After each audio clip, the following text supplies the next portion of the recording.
Souvent, on mesure notre potentiel de séduction en se basant sur l'intérêt qu'on suscite au regard des autres. Est-ce une énigme ou un mystère? Deux choses l'une. Comment discerner le vrai du faux? Check out. S'il y en a qui jouent sur les apparences, ça va être très difficile de savoir exactement de quoi il s'agit. Est-ce de la sincérité ou du superfuge?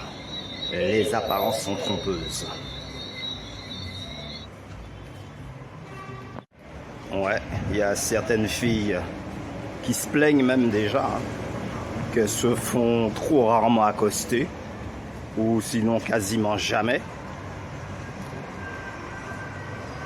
Sinon, c'est pas par des personnes ou des mecs qui les intéressent, quoi. Alors, c'est la question. Ah, pourquoi les mecs ne draguent plus, en gros, quoi, c'est ça. Surtout quand t'es bien fichu, quoi. Quand t'es physiquement bien proportionné, bah, c'est sûr que le gars, avant de t'adresser la parole, les mecs, avant de vous adresser la parole, les mecs, ils vont réfléchir à deux fois. Déjà, savoir si t'es déjà prise, et deux, si t'es accostable aussi, quoi. Et en troisième position, où est-ce que ça va le mener? Parce qu'une fois qu'il a, on va dire, mordu à l'hameçon, ouais, hors de l'eau, on tire le poisson, hein.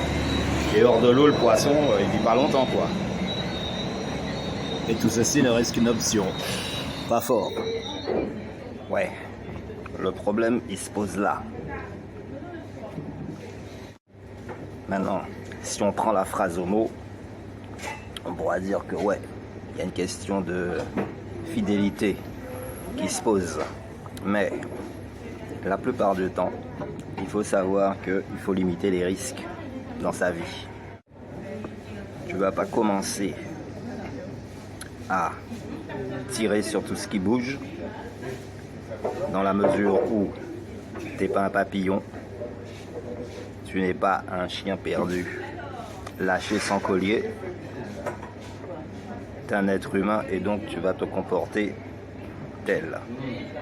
Cela dit, en sachant que tu te mets toi-même en danger en adressant la parole aux jeunes inconnus dans la rue ou en mouvement ou en loisir, amusement, tout ce que tu veux, et ben, selon la réaction, surtout en public, de cette personne-là, cette demoiselle-là, ben, tu risques d'être sérieusement grillé et ça risque de porter atteinte même à ton honneur. Donc du coup, tu mesures, tu jauges, tu fais attention, tu y vas à tâtons et tu te dis, au coup de chance, t'es pas trop mal tombé. One time. Et qui ne tente à rien n'a rien. Mais la prise de risque doit être limitée. Pas de risque inconsidéré pour qui que ce soit, ni pour quoi que ce soit. En sachant qu'on ne peut pas franchir l'horizon d'un seul pas. Tu ne peux pas toucher une étoile avec le bout de ton doigt. Tu ne peux pas courir plus vite que le temps. Tu ne peux pas danser plus vite que la musique. Donc ça veut dire que tu dois tout faire en mesure. Si tu triches ou si tu essaies de dépasser le stade de l'imagination, eh ben, tu seras dans le faux, tu vas te faire griller. Donc, précaution, man. Alors, les filles qui s'étonnent que elles se font plus trop accoster, les hommes viennent plus les draguer, même si elles sont au top niveau, elles ont sorti tout l'attirail, mini-jupe, rouge à lèvres, parure extravagante, et ben c'est tout à fait normal. Parce que déjà, quand un mec adresse la parole à une fille, il s'attend à un minimum de courtoisie quand même en matière de réponse. Il s'attend à un minimum de conversation intéressante, même si ça dure que 2 minutes. et instructive aussi. Parce qu'en 2 minutes, ça lui permet d'évaluer quand même la sympathie déjà. Et le mode de vie. Eh oui, parce qu'il y a des gens qui vivent n'importe comment. Alors, wait a minute. Un mec arrive chez une fille.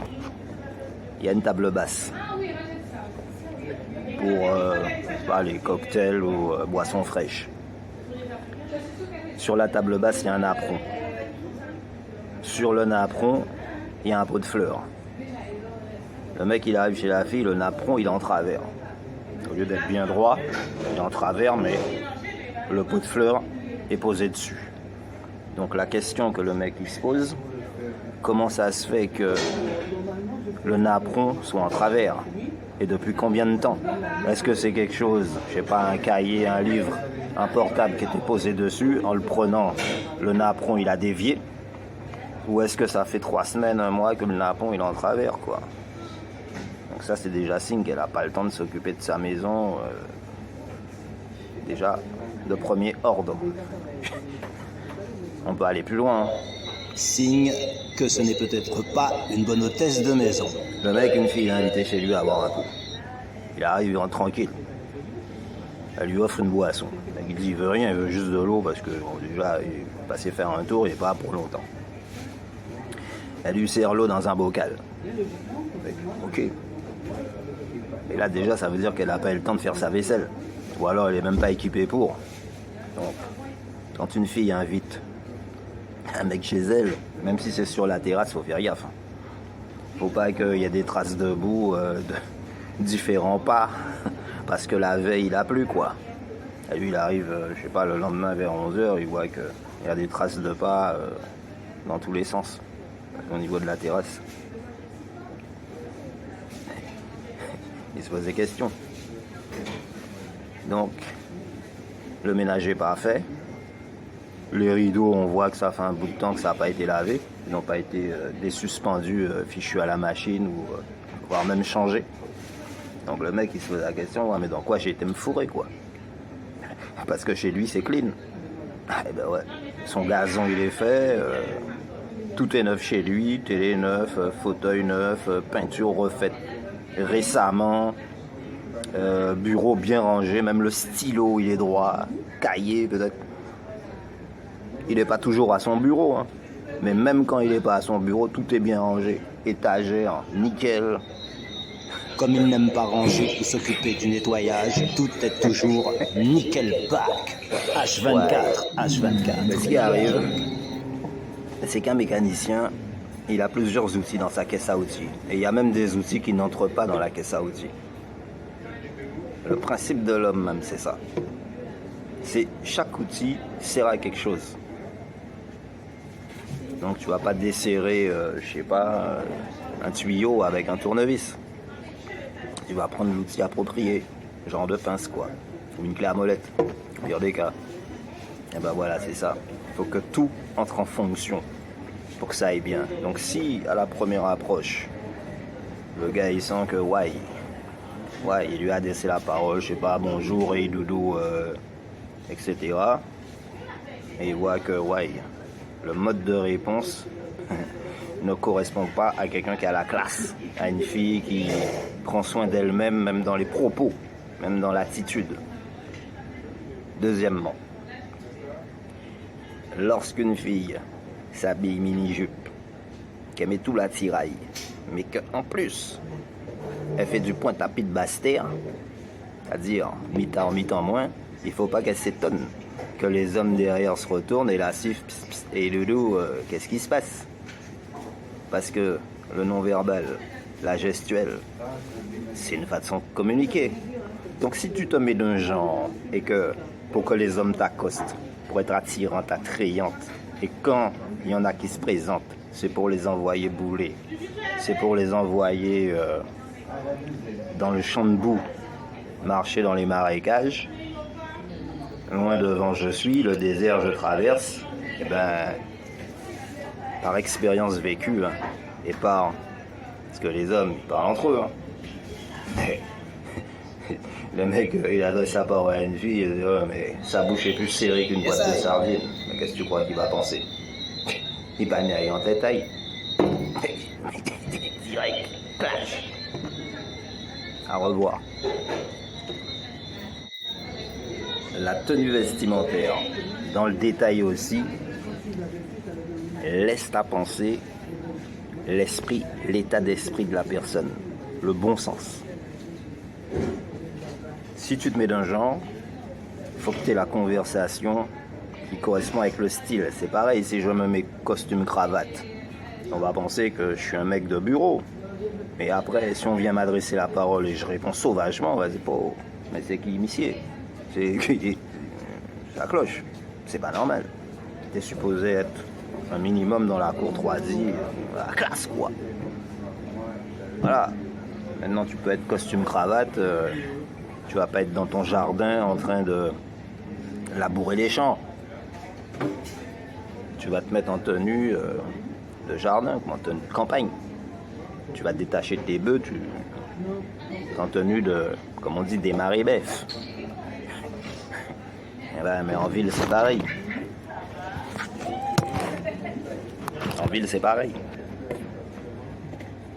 Ton attitude, ta façon de t'habiller, ton expression non verbale définit au premier regard, à la première apparence, ce que tu cherches, qui tu es, même de façon floutée, hein, même de façon cryptée.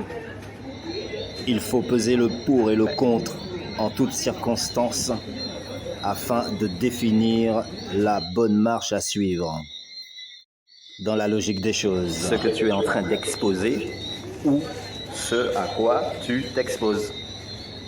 On taille. Yes, I.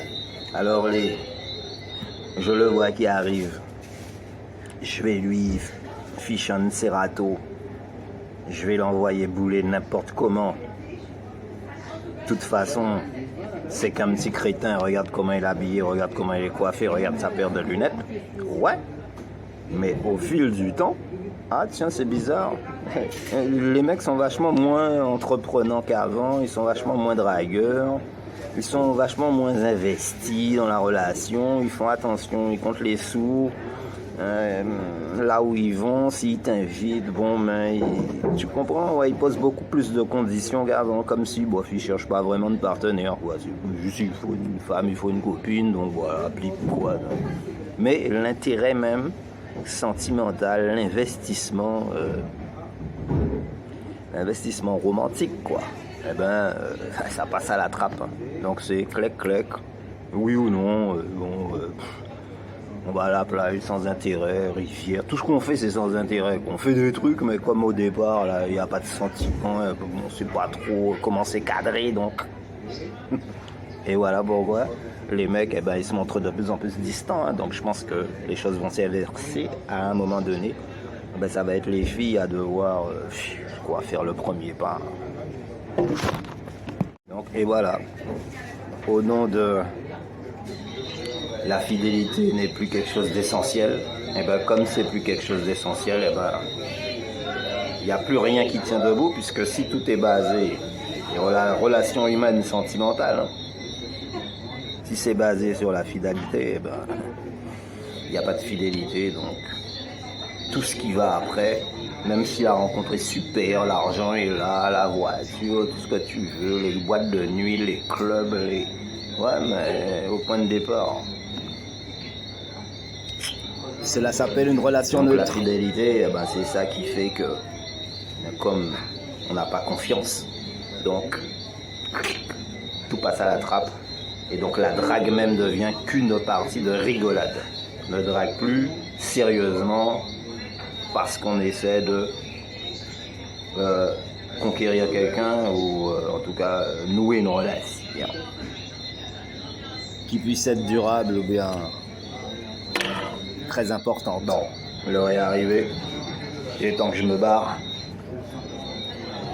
Dédicace à Mister Co. Yo, absolutely. Yes to fight. De nouveau au grand air. Donc là, je vais voir si jamais j'en croise une, je vais essayer de draguer pour voir et ça va illustrer exactement ce que je dis. Bon, il faut que j'en croise une bonne, hein, parce que bon, on peut en avoir 10 000, mais le choix est difficile, hein, vu le non-verbal, la communication silencieuse. Ouais. Et ben voilà. Rien que là déjà, je sais que ouais, ça va être difficile. Ben, de sélectionner déjà à qui je vais pouvoir adresser la parole pour faire un petit drag, quoi. Tu comprends? Voilà. Donc si je veux éviter de me faire prendre une trempe, ouais, un bout de pavé, et ben, vaut mieux que je coupe mon portable et que je laisse la tomber, quoi. Et je vais me brancher sur autre chose, je crois, à un autre moment. Bon, voilà, on va en profiter pour écouter un bon petit son de tambour là. Donc, les mecs ils sont là tous les samedis sur l'animation. Chacha, tambour, petit bois, chant. Et voilà. Donc là, on leur donne la force. Ouais, voilà. Donc, si les mecs ils hésitent à draguer, c'est parce que ils sont très persuasifs à ce niveau-là, ou en tout cas persuadés que c'est pas le moment, c'est pas la bonne, il y a un hic, il y a quelque chose qui cloche, mieux vaut ne pas. Ça s'appelle la balade du promeneur. Histoire de hasard, facteur de chance, imprévu, positif ou pas, ouais, mais ça dépend dans quelles circonstances et dans quel cadre. Ouais, tout simplement. Yo. Alors évidemment, personnellement, pas mal de filles sont déjà venues me dire que elles sont restées complètement interloquées, hypnotisées par un mec, rien qu'en marchant dans la rue, et que si à ce moment précis le mec était venu leur adresser la parole, eh ben, c'était oui tout de suite. Hein. Ouais, mais ça c'est dans les mots. Mais est-ce que dans l'action réelle, c'est ce qui va se passer et est-ce que c'est nécessaire? Sachant que il faut absolument être sûr de son coup, c'est-à-dire que tu n'as pas droit à l'erreur, sinon tu vas tout de suite vers quelque chose de désagréable, de pas très intéressant. Ouais, voilà. Cela dit, il faut toujours être sur un mode de réaction positif, quand même. Comme je dis, si tu t'arrêtes au premier petit détail qui cloche, si tu t'arrêtes à la première petite embûche, je suis pas sûr non plus que ce soit la bonne solution. Au premier petit contre-coup, au premier grain de poussière, grain de sable. Mais non, mais faut essayer d'être quand même un petit peu plus sur une vue d'ensemble. C'est-à-dire prendre un peu d'altitude aussi sur tout ça et arrêter de voir les choses uniquement avec l'esprit terre à terre. Voilà, l'essentiel c'est d'essayer. Si ça marche, tant mieux. Si ça marche pas, ben, ce sera pour une autre fois. Tout simplement. Voilà. Et oui, comme dirait le poète, la vie n'a plus de sens si loin de toi. Seul dans mes rêves, je pense et je voyage. Sur le sable chaud, les yeux dans l'eau. À travers les nuages, j'aperçois ton regard. Des bateaux qui s'éloignent et des oiseaux qui s'envolent. Tout ça pour dire, je cherchais un point de conclusion. Et ben, à défaut, ce sera un point de suspension. Donc, résultat, le voici. Il y a des gens... Yes, I patron. Tranquille. Il y a des gens qui vivent très très très mal la solitude. C'est-à-dire qu'ils sont mariés avec, mais ils le vivent très mal. Il y en a d'autres qui vivent très très mal la vie de couple, Même s'ils sont mariés avec, ils ont des gamins, tout, ils vivent très très mal la vie de couple. Résultat, pour arriver à une conclusion objective, eh bien, c'est l'ordre de l'impossible. Donc maintenant, chacun verra et fera les choses lorsque midi sonnera à leur porte. Donc conclusion, chacun verra midi lorsque sonnera le glas. S'il y en a qui jouent sur les apparences, ça va être très difficile de savoir exactement de quoi il s'agit. On entendra alors murmurer dans le vent des Hello Goodbye comme un écho assourdissant qui s'évaderait lentement à travers le temps. Hello Goodbye.